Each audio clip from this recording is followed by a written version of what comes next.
You're listening to old Western stories, where dust settles slow, guns speak loud, and every tale rides straight into your imagination. Hit that subscribe and saddle up, the ride's just startin'. Marshal, I'd watch your boots there. The deputy's voice came soft from the reeds.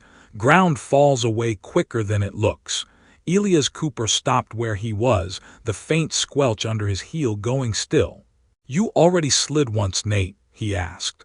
Or you just planning ahead for me? I'd rather you didn't join him in the water is all, Deputy Nathan Howell replied. Sparrow Creek's got one body more than I'd like this morning. Cooper let his gaze travel down the narrow cut of the creek. The willows bowed over it like they were ashamed. Sparrow Creek was no more than a shoulder-wide run here, but the banks were slick from the spring melt and shaded from the early sun. The shape at the bend lay half in the water, half out, coat soaked black where the current licked it. Who found him? Cooper asked. Young Ellis boy, Nate said. Come to run his line at first light. He's back up by the track with his ma now. I sent him home after he near lost his breakfast. Cooper eased forward with care until the toes of his boots reached dry stone just above the body. Roll him enough to see his face, he said. Yeah, Nate answered. It's Levi Finch. He said the name like it tasted of old arguments. Cooper crouched, knees popping, and reached down to hook 2 fingers in the dead man's collar, turning his head from the water. Levi Finch stared back with clouded eyes that had last seen sky some hours before. One side of his jaw was purpled where a boot or a rock had met it hard. Finch from up on the north spread? Cooper asked. Nate shifted his weight. Same, he said. You know how they get along with the folks down valley. A twig cracked behind them. You mean don't get along, said another voice. Old Rafe Turner stood at the lip of the bank, hat in his hands. Finch's been feudin' over this creek since before the war. Water rights, fence lines, whose granddaddy cut what tree. You know how they are, Marshal. Cooper didn't look back. I know folks don't end up face down in creeks over fence rails, he said. Something else set this rolling. His hand slipped down Levi Finch's coat, feeling for other hurts. Fingers came away from the back of the shirt sticky. You see this? He asked. Bullet went in clean between the shoulders. Close work. Nate swore under his breath. So he was dead before the water took him, Cooper went on. Creek just did the carrying. Carrying him where? Rafe asked. If he went in up Finch land, you wouldn't see him this far down this quick, would you? Cooper's thumb brushed a fold in the dead man's coat. There, tucked under the edge of the belt, oilskin glinted faintly, just above the waterline. The current lapped at it, trying to work it loose. He pinched it free and held it up. A small packet, neat as a banker's bundle. Nate squinted. What's that? Cooper smoothed the oilskin back with his thumb. Inside, folded tight and kept near dry, lay a single envelope, the paper good quality, the edges sharp. 3 words sat on its front in a hand that knew how to make its letters behave. For Marshal Cooper. Cooper's fingers stilled. The creek muttered on, indifferent. Marshal, Nate said. Something there. Cooper's pause was no longer than a breath, but it was there, a gap in his usual unbroken rhythm. He slid the envelope into his vest pocket without opening it. Looks like Levi carried something he shouldn't have kept this close to the water, he said evenly. We'll see to it later. Rafe shifted at the top of the bank. He was wearing that when he passed our lower pasture at dusk, the old man put in. Saw him from the porch, walking like his back was straightened by something mean. Wasn't no letter in his hand then I could see. You're certain it's Finch? Cooper asked. Nate nodded. His mark's on the belt there. And no one else in this valley ties his neckerchief ugly as that. Cooper let the collar slip from his fingers. We'll get him up and into town, he said. Undertaker'll want a look. Doc too. Then we'll see who comes to claim him and what tune they sing. Finch boys'll blame a Turner soon as they hear it, Rafe said. They always do. Maybe, Cooper answered. But they don't know about what he was carrying. He tapped his vest once with a knuckle. Nate glanced at the motion, then away, respectful. You reckon that's for all of us? He asked. Or just you? Envelope says what it says, Cooper replied. We'll know more when it's time. Rafe sucked his teeth. Finches claimed this spot once, he muttered. Said Sparrow Creek split rightful on their side, not ours. Your war boys used to water stock here too, back when you came through in gray or blue or whichever coat you wore that year. Cooper's jaw tightened by a hair. Army came through a lot of country, he said. Creeks don't remember colors. Men do, Rafe said. Some names stick to a place. Finch ain't forgot the spring you took their mules for the quartermaster, even if you say it was all proper. Nate shot him a warning look. That's enough, Rafe. Cooper straightened slowly, eyes on the bend where the creek slipped on past. Once, years back, a captain had spread a crumpled map over a saddle near a nameless trickle like this, and called it a crossing that would be remembered by no one. Orders had been given, numbers counted, mules and men left on one bank while others crossed. He had signed his name to a list and told himself the river would wash it clean. Sparrow Creek, he thought now. First time he'd heard those two words together had been on a quartermaster's report, not a map. Nate cleared his throat. Marshal, you want I should ride up to Finch Place, tell 'em their man's cold? Not yet, Cooper said. Word will travel on its own, and I'd rather hear what they say before they think on it. He looked to Rafe. You'll be talking down at the store before noon anyway. You mind how you tell it? How do you mean? Rafe asked. Tell them Levi Finch was found in Sparrow Creek with a hole in his back, Cooper said. Nothing about letters, nothing about who pulled him out. Let the truth ride slow for once. Rafe nodded grudgingly. Finch boys won't like it either way, he warned. They'll say the Turners brought him down here to salt the ground. Finches have been saying Turner since before I pinned this badge, Cooper replied. Old feuds don't need new bodies to stay alive. Nate shifted closer. You going to open that note now? He asked. Cooper slid his hand into his vest and felt the edges of the envelope again, the careful script against his thumb. For Marshal Cooper. Whoever had written that had known he'd be the one to find it, or at least that it would find him. No, he said quietly. Not here, Nate frowned. Why not? Cooper looked down at Levi Finch one last time, then at the narrow line of the creek running on like it had better things to do. Because this part's for the town, he said. What's in that letter isn't. Nate studied his face a moment, then nodded slowly. So this wasn't just somebody taking a shot in a feud, he said. Cooper's eyes stayed on the water. No, he answered. Whoever sent that made sure Levi Finch landed where I'd have to put my hands on him. He turned away from the creek, voice low but certain. This one was written for me, Nate, no one else. Ease his head, Nate, Elias Cooper said. No use knocking sense from a man who's done with it. Nate Howell grunted as they shifted Levi Finch's wrapped body from the wagon bed to the undertaker's back stoop, canvas rasping on the boards. He ran out of sense when he turned his back on a rifle, Nate answered. You ask me. Cooper didn't answer that. Door's stuck again, he said instead. Put your shoulder to it. The undertaker's door groaned, then gave, letting in the cool dimness of the room. Old Ezra Pike looked up from his ledger. You bring me trade before breakfast, Marshal? He asked. Finch, Nate said. Out of Sparrow Creek. Ezra's brows climbed. Which Finch? Levi, Cooper replied. Took a bullet in the back. Creek finished the carrying. Ezra hissed softly. You tell his brothers. Not yet, Cooper said. You'll have him laid out straight. Doc can look him over after. Ezra nodded. Lay him there, he said, pointing to the near table. I'll fetch a sheet that's less yellow. Nate and Cooper set the bundle down. Nate wiped his hands on his trousers. Town'll have heard by now anyhow, he said. Rafe Turner was watching from the bank. Rafe's tongue runs quicker than his legs. Then they'll be waiting on us, Cooper said. We'll give them something worth waiting for. Outside, the street of dry willow was already stirring. Two Finch cousins stood by the hitch rail across from the undertaker's, arms folded tight, eyes hard.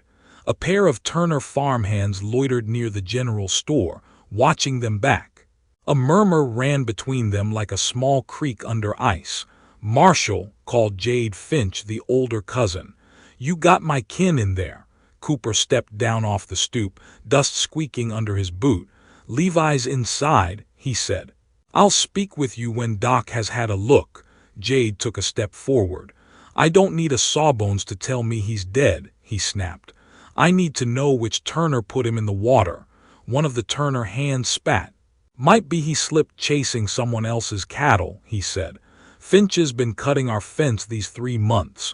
You calling my cousin a thief?" Jade shot back, hand dropping toward his belt. Cooper's voice came soft, but it carried. "Hand stay high, Jade," he said. "Yours too, Sam.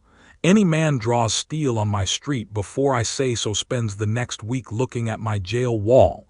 Jade's fingers twitched, then hooked in his own suspenders instead. "Your jail wall never much bothered a Turner," he muttered. "They're right back out and laughing." Cooper let that pass. "Levi took a rifle ball in the back," he said. "Somewhere up near Sparrow Creek from the way the water worked him. That's all we know yet." "All you're saying," Jade growled. "You were up there yourself. Rafe saw you. He said you pulled something off Levi's belt before you rolled him."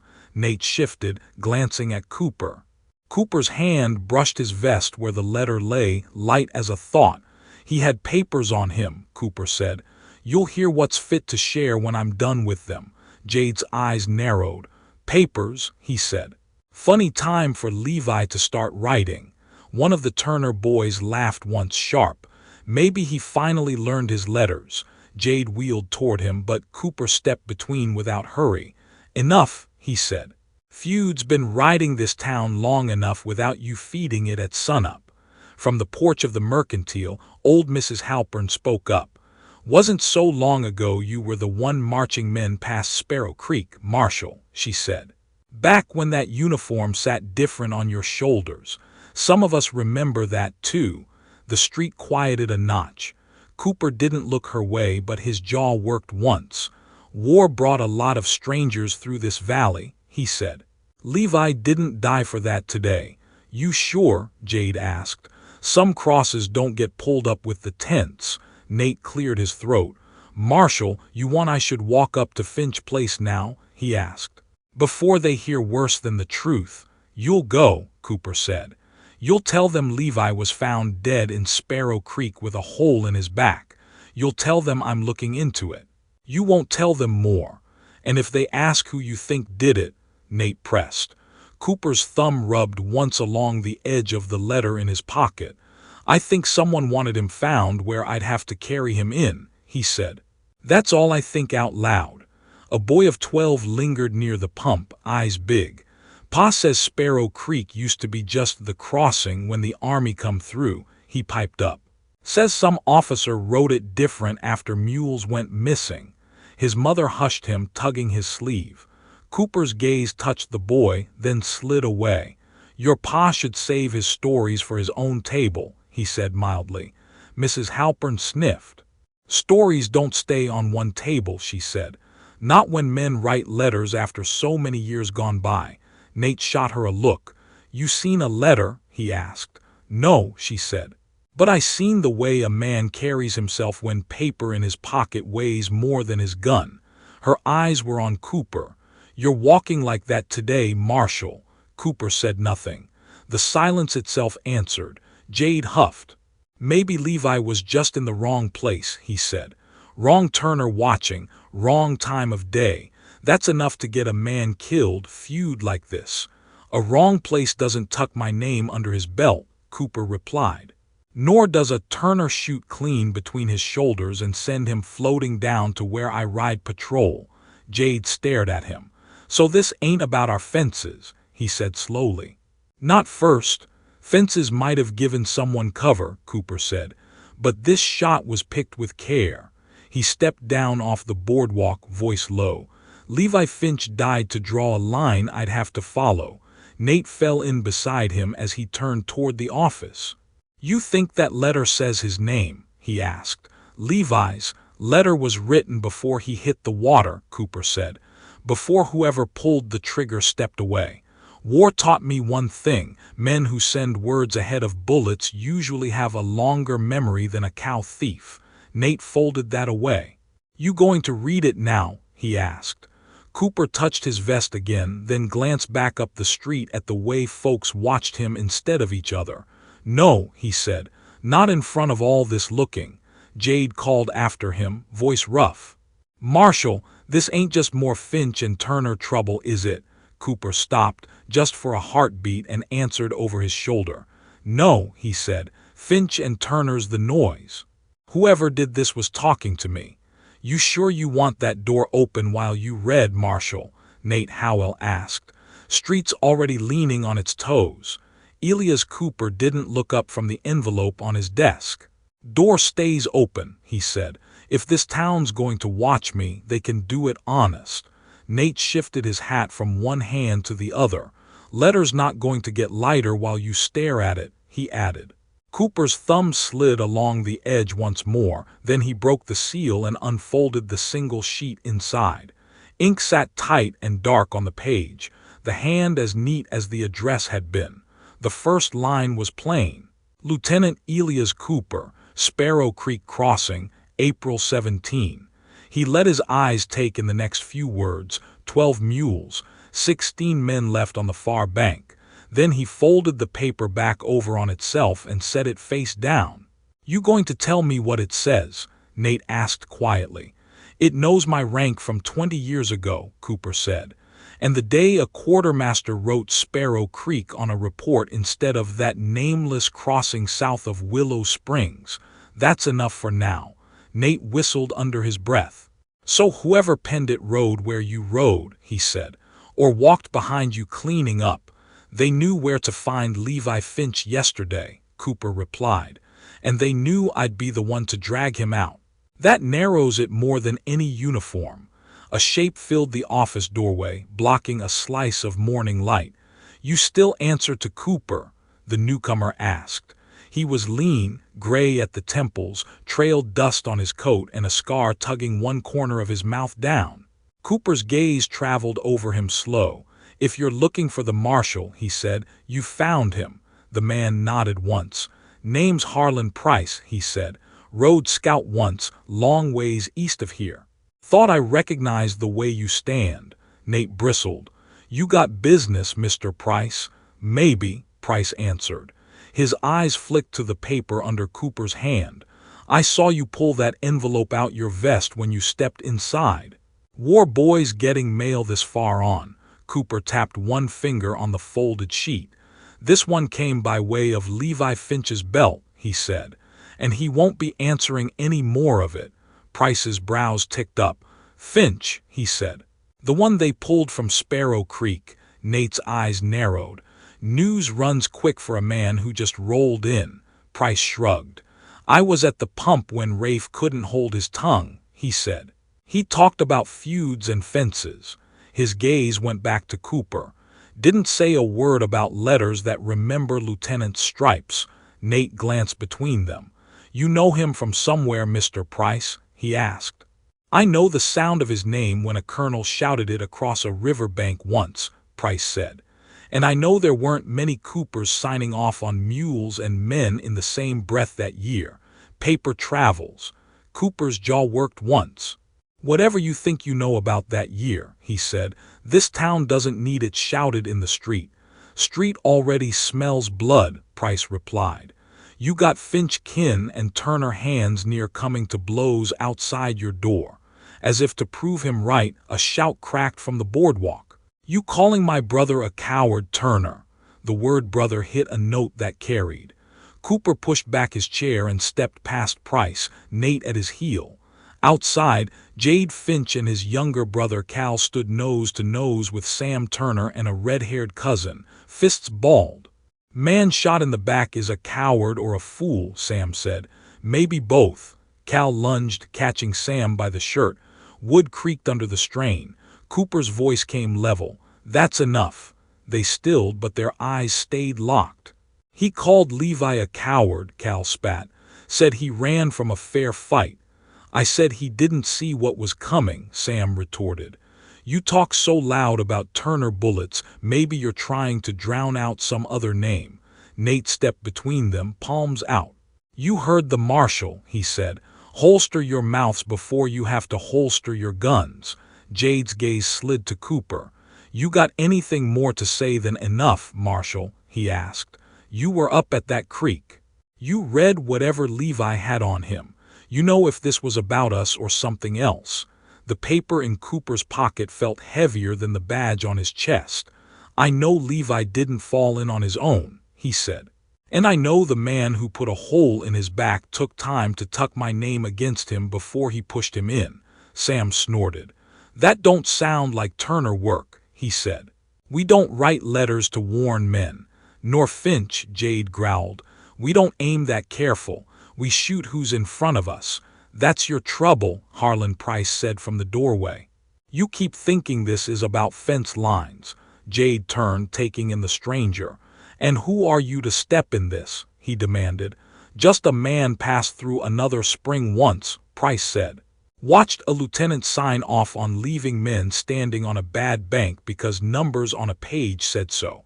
That same creek had a different name then, but the water's the same. Murmurs ran through the little knot of onlookers. Nate's eyes darted to Cooper. You want me to clear the street? He asked under his breath. Not yet, Cooper said. His voice, when he raised it, stayed calm. You said enough to stir them, Harlan, he said. You say any more, you'd better be ready to put a hand on a Bible with it. Price held his gaze, then dipped his head a fraction. I'm just saying somebody remembers more than family grudges, he replied. They remember dates, places, titles. That letter didn't drift here on its own. Cal Finch's face tightened. What's he talking about? He demanded. What's Sparrow Creek to you people? It was hours before the war. Before any army came. Cooper's eyes stayed on Harlan Price. You remember what it was called on the reports? He asked him quietly. Price's mouth twisted.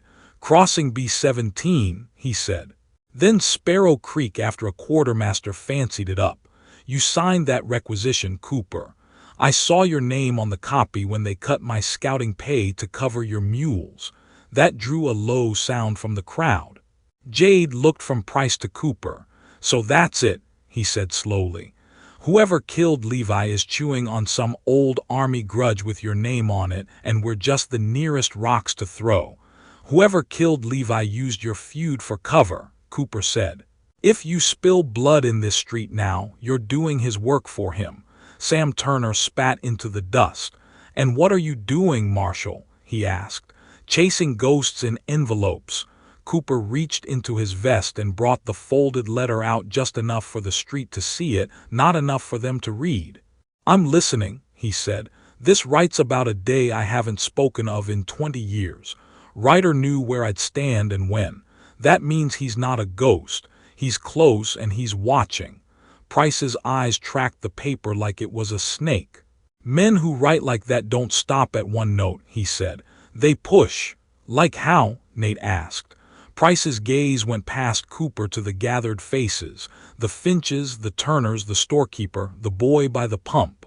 They'll set up another choice, he said. Something that makes him walk that day again in his head step for step. He nodded at Cooper. You know that. Cooper's hand closed slowly over the letter. For a heartbeat, the sounds of the town thinned. Then Mrs. Halpern spoke from her porch. Some of us thought you were done walking that road, Marshal, she said. Thought you'd keep your ghosts out where you left them. Cooper looked at her, then at Price, then at the creek bed dust still drying on his boots. I didn't come here to dig up old crossings, he said, but whoever put Levi Finch in that water did. They're not finished. Price gave a small, humorless laugh. No, he said. And from the look of that paper, Cooper, they ain't going to be till you remember it same way they do. You're set on riding up there with just me, Marshal? Nate Howell asked as their horses picked up the north trail. Feels like walking into a man's hand after he's already shown you the card. Elias Cooper kept his eyes on the line of cottonwoods where Sparrow Creek cut the land. "We let Finch and Turner get there first. We'll be walking into a gun rack, not a hand," he said. "I'd rather meet one mind than 10 tempers." Nate shifted in his saddle. "You figure whoever wrote that letter's waiting right where he pushed Levi in?" he asked. "No," Cooper said. "He's not waiting where we've already stood. Men like that set the next step a little further on." Nate glanced over. "You get that from the letter?" he asked. Cooper slid a hand inside his vest, touching the folded paper. "There's another line after the date," he said. "It says, 'You signed for 12 mules at the cottonwood above the lower ford and left 16 men on the far bank to hold a line that wasn't worth the ink.'" Nate let out a low breath. "Cottonwood above the lower ford," he repeated. "That's up past where we found Levi." "Near about a mile," Cooper said. "Quartermaster's Crossing. They called it B-17. Somebody wants me thinking on that spot." "And you're riding to it like you aim to please him," Nate said. Cooper's jaw worked once. "I'm riding there because if I don't, he'll pick some other boy to carry my name where he wants it," he answered. Sparrow Creek came into view, brighter where it opened a little, the land dipping toward a shallow ford marked by a big cottonwood leaning half over the water. Its branches still held last year's scar where someone had cut a limb for firewood. There were newer marks now. Nate reined in first. "Marshal," he said quietly, "look at those tracks." The mud at the ford's edge was scuffed with fresh prints. One horse, shod, had come in from the east and stood a while. Boot marks showed where a man had dismounted and walked up under the cottonwood. Cooper swung down, knees stiff, and followed the sign with his eyes. "He came alone," he said. "Didn't cross, just watched the water." Nate pointed to the tree. "Watched and carved," he said. On the cottonwood's pale bark just above a man's reach, letters had been cut clean. B-17. Below that, a newer line, the knife strokes harder. "You came back too late." Nate read it under his breath. "He knew you'd ride here," he said. "Knew you'd remember the Army's name for this place." "He wanted me looking at this tree," Cooper replied. "Wanted me standing where I stood with a different coat on." Nate's gaze flicked to his face. "You leave men on this bank back then?" he asked. "I left what the paper said I could leave," Cooper answered. "He seems to remember it different." Nate kicked at the mud. "We should ride back," he said. "Fetch a few steady men, set watch on both approaches. Man who writes like this wants you alone." "That's exactly why I'm not dragging a posse up here," Cooper said. "You bring half of Dry Willow to this tree, you turn his reckoning into a spectacle. He'll take someone else instead." "He already took Levi Finch," Nate shot back. "That not count." "Levi was bait," Cooper said. "Next one will be Message." Nate stared at him. "You're talking like you mean to walk right into it." Cooper looked up at the carved letters again. "He's not asking for a jury," he said. "He's asking for an audience of one." Hoofbeats sounded behind them, light and quick. Nate turned, hand half to his holster, but it was Harlan Price easing down the trail, reins loose. "You two always ride out without telling anyone these days?" he asked. "Or is this a special occasion?" Nate scowled. "You followed us." "Didn't have to," Price said. "Trail to the old crossings, the only one Marshal Cooper's likely to take with a letter like that in his pocket." His gaze went to the cottonwood. "He leave you a note?" Cooper stepped aside so he could see the carving. Price's mouth tightened. "B-17, he said. "Man wants you standing in the same dust all right." "He was here not long ago," Nate said. "Tracks are fresh." "He's still here," Price replied. "Somewhere close enough to see which way you turn next." "Men who cut words into trees don't go far till they see if they landed." Nate looked to Cooper. "You hear that, Marshal?" he said. "He's watching us from a bush or a rock, and you've got 2 men instead of 10. Cooper considered the far bank, the hum of insects in the reeds, the way the hair prickled at the back of his neck. "If he wanted me dead quick, he'd have put a bullet in Finch where everyone could see it and let the feud cover the smoke," he said. This is about walking me down a road, step by step. Price shifted in his saddle. So what's your next step? He asked. Ride back to town and pretend you never saw that bark. Cooper's hand closed around the letter. Next step is keeping this from turning into a war between two families on top of the one that's already following me, he said. Nate shook his head. You can't stand between all of it, he said. Finch boys are loading rifles. Turners are tightening cinches. You ride out here alone at dusk like he wants. You leave town with its back door open. Cooper looked from Nate to Price and back. That's the choice he set, he said. Either I stay in town and let him keep picking men like Levi until I come, or I go to him and trust you to keep their blood from spilling in the street while I'm gone. Nate swallowed. You're talking like you already decided, he said. I decided when I broke that seal, Cooper replied.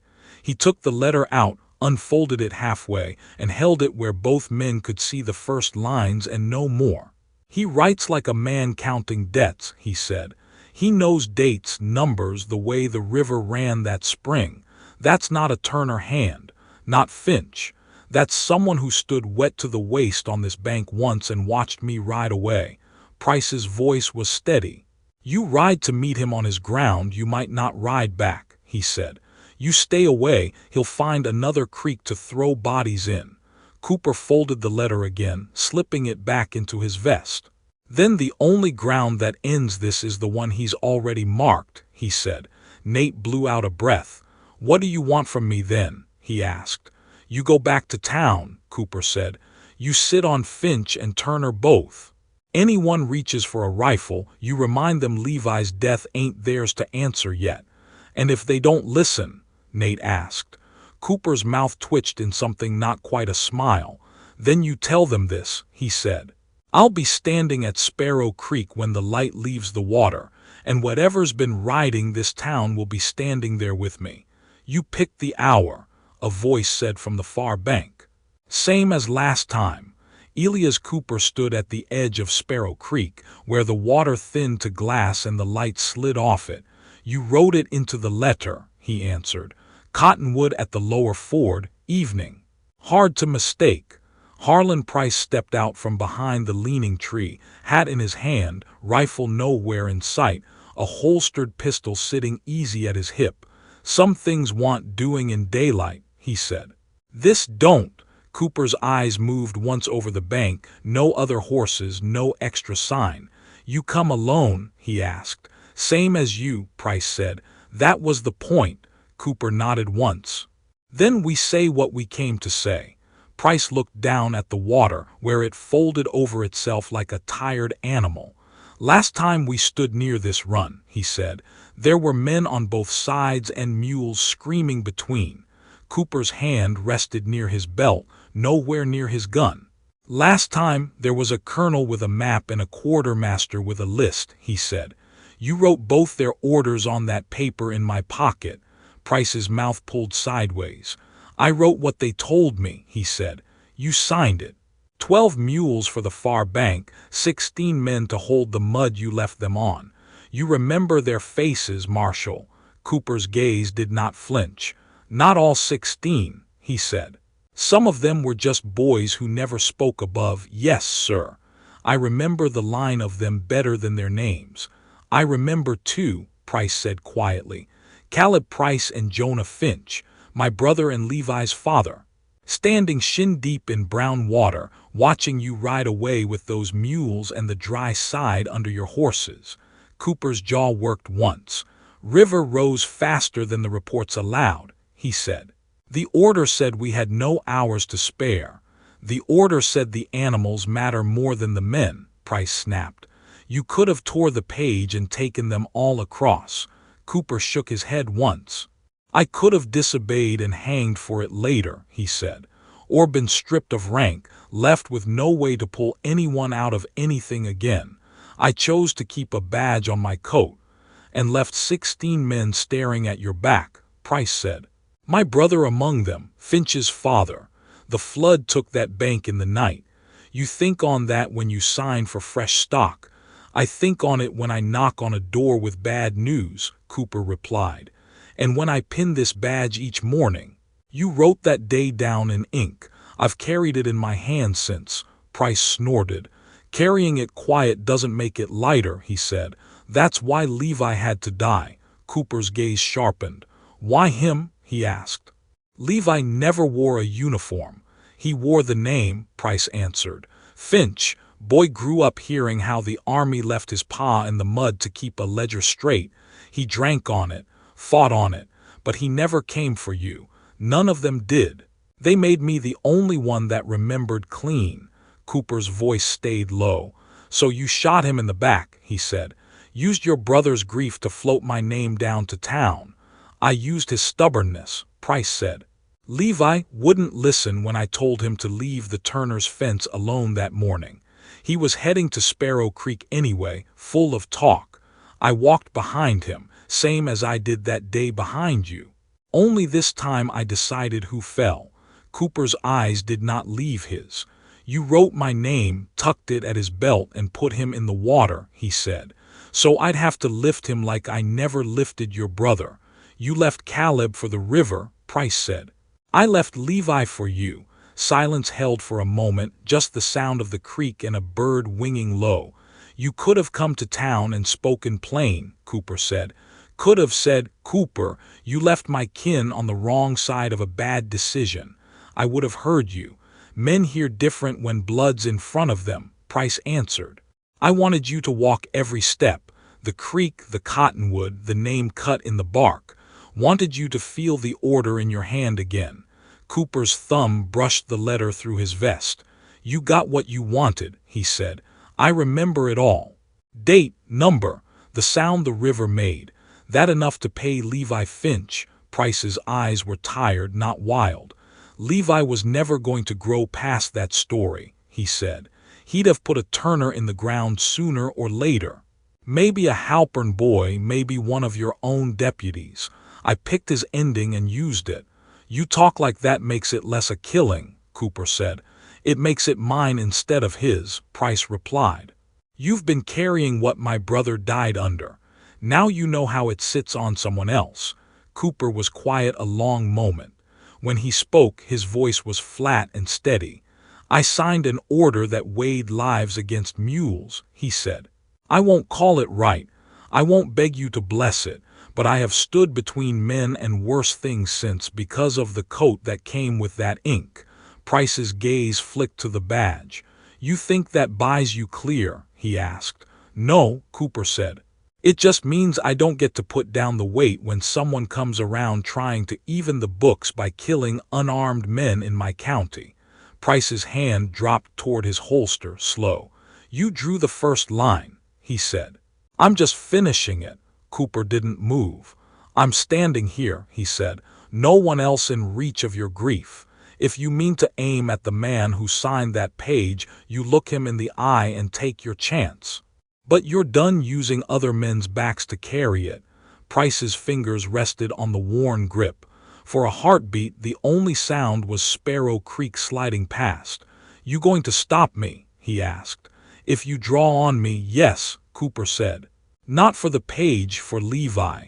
For the next Finch boy you might pick to float a message. Price's jaw tightened. You could have ridden back that night, he murmured. River or no. Cooper's answer was quiet. I could have, he said. That's the part I carry. You don't get to add to it. Price's hand twitched, a small, bitter motion, and the butt of his gun lifted a finger's width out of leather. Cooper's own pistol was out and leveled before the steel cleared. The crack rolled down the creek once and was gone. Price staggered back against the cottonwood, surprise more than anger on his face, then slid down its trunk to the damp earth. He pressed one hand to his side where the dark was spreading. You always this fast, he rasped. Or just when the past points a gun at you. Cooper's chest rose and fell once. Only when a man leaves me no other road, he said. Price's head tipped back against the bark, eyes on the sky bleeding from gold to gray. Caleb died thinking you'd come, he said. Kept looking upriver till the dark took him. Cooper's voice stayed low. I know, he said. Been hearing him ask it every night I close my eyes. Price's breath hitched once, then eased out in a long sigh. "Reckon he's got his answer now," he whispered. Cooper stood a long while after the light went from Harlan Price's eyes. The creek talked on, uncaring. At last he reached into his vest, took out the letter and looked at the tight lines one more time. Then he folded it once, twice, and tucked it into Price's limp hand. "Paper ought to stay with the man who wrote it," he said softly. "The rest of it I'll carry." You've been riding with old Western stories. If the tale hit your mark, give it a like, drop a comment about your favorite part, and ring that bell so you don't miss the next trail we ride. Don't forget, hit that subscribe so you're always in the saddle, and you'll always be ready when the next story rides in.